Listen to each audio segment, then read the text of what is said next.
Pemirsa, DPR Republik Indonesia meminta pengkajian lebih dalam terkait permohonan Pemprov DKI Jakarta untuk menyediakan jalur khusus pesepeda di jalan tol. Kajian harus meliputi regulasi serta keuntungan dan kerugian adanya jalur sepeda di jalan tol. Permohonan penggunaan satu ruas jalan di jalan tol lingkar dalam Jakarta untuk pesepeda oleh Pemprov DKI Jakarta menuai pro dan kontra. Wakil Ketua DPR RI Sufmi Dasko mengungkapkan permohonan jalur sepeda di jalan tol perlu kajian yang lebih mendalam. Saya pikir untuk sepeda masuk jalur tol itu mesti kita kaji lebih mendalam, apalagi ada undang-undang jalan tol dan sebagainya. Nanti kita lihat dari segi manfaat dan mudaratnya.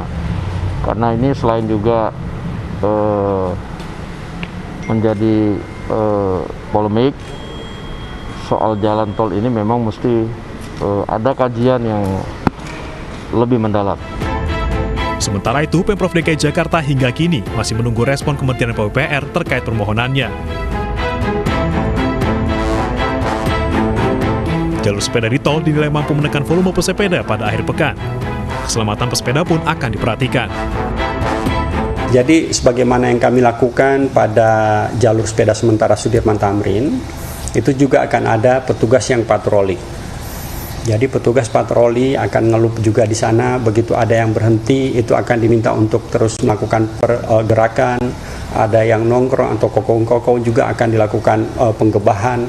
Dan kemudian pada saat sebelum jam 9 ini akan ada petugas yang akan menyisir. Jadi artinya sebelum jalan tol ini dibuka, petugas akan menyisir baik dari sisi selatan maupun sisi utara. Itu akan kemudian bersama-sama melakukan penyisiran untuk mengarahkan para pesepeda keluar tol. Dan kemudian setelah dinyatakan steril dari kendaraan pesepeda, maka kendaraan bermotor bisa dibuka untuk kembali berfungsi sebagaimana biasanya. Sebelumnya, Gubernur DKI Jakarta Anies Baswedan mengajukan surat ke Kementerian PUPR. Surat berisi permohonan agar dapat menggunakan satu lajur tol dalam kota, yakni tol Kebonanas Tanjung Priuk untuk sepeda road bike. Tim Liputan iNews melaporkan. Kita beralih ke informasi artis sekaligus terdakwa kasus narkoba Vanessa Angel menjalani sidang perdana di Pengadilan Negeri Jakarta Barat. Vanessa didakwa memiliki narkoba jenis psikotropika dan terancam hukuman 5 tahun penjara.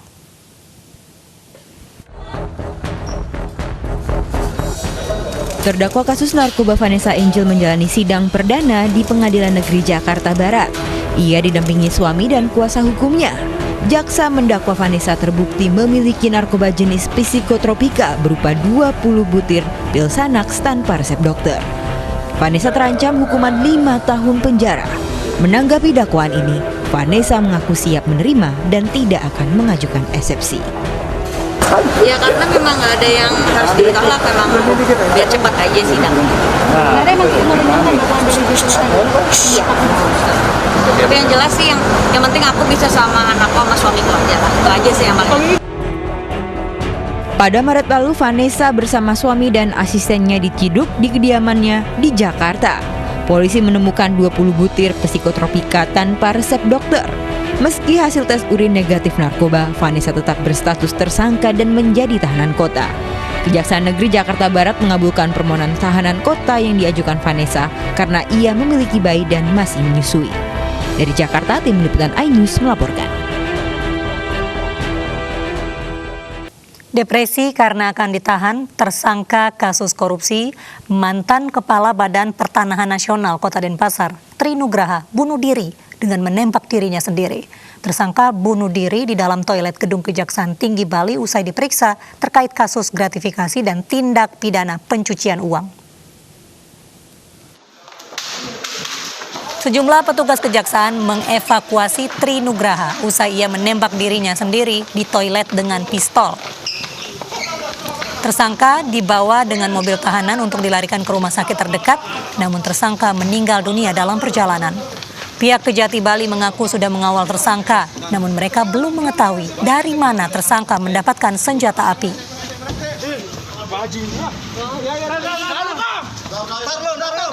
Informasi dia minta izin ke toilet dan akhirnya bunuh diri tadi kami sudah dapat konfirmasi dari rumah sakit yang bersangkutan meninggal.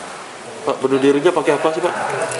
Pistol katanya. Pistolnya jenis apa Pak? Kami belum tahu ya, tapi diduga itu adalah senjata karena terdengar letusan yang kemungkinannya itu adalah menggunakan senjata yang kami tidak tahu jenisnya. Jam berapa itu Pak kejadiannya?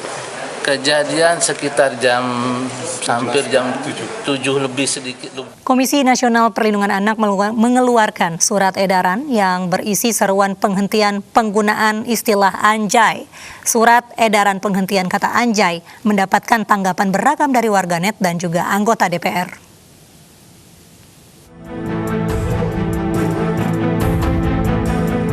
Komisi Nasional Perlindungan Anak atau Komnas PA mengeluarkan surat edaran yang berisi seruan penghentian penggunaan kata anjay.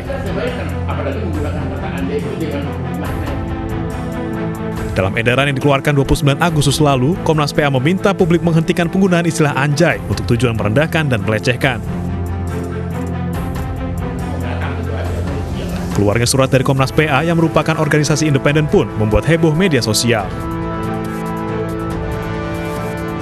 Namun warganet justru memprotes beredarnya surat tersebut kepada KPAI, bukan kepada Komnas PA. Ini ditempatkan bagaimana kata istilah anjay itu? Lalu bermakna apa? Jadi dua itu kita kaji. Nah ternyata ada sebagian gitu keresahan yang muncul itu, istilah anjay itu digunakan untuk merendahkan martabat di kalangan mereka setelah mereka berkomunikasi dan dapat merugikan dan mengarah pada bully, lalu kemudian menumbuhkan atau menciptakan ujaran kebencian dan bahkan persekusi gitu. Nah ketika itu bermakna seperti itu, Komnas ambil sikap secara langsung untuk melarang menggunakan itu. Anggota Komisi 3 DPR RI Arsul Sani menilai wacana pidana penggunaan kata anjay sangatlah berlebihan. Menurutnya, hal tersebut justru berpotensi menyebabkan overkriminalisasi. Pidana ini harus menjadi ikhtiar yang terakhir, ya. Harus dikembangkan pendekatan-pendekatan yang lain, pendekatan sosial budaya lewat berbagai bentuk kegiatan edukasi kepada kaum milenial kita, tapi tidak dengan mengancam untuk dipidanakan. Nanti hukum pidana kita penuh dengan overkriminalisasi.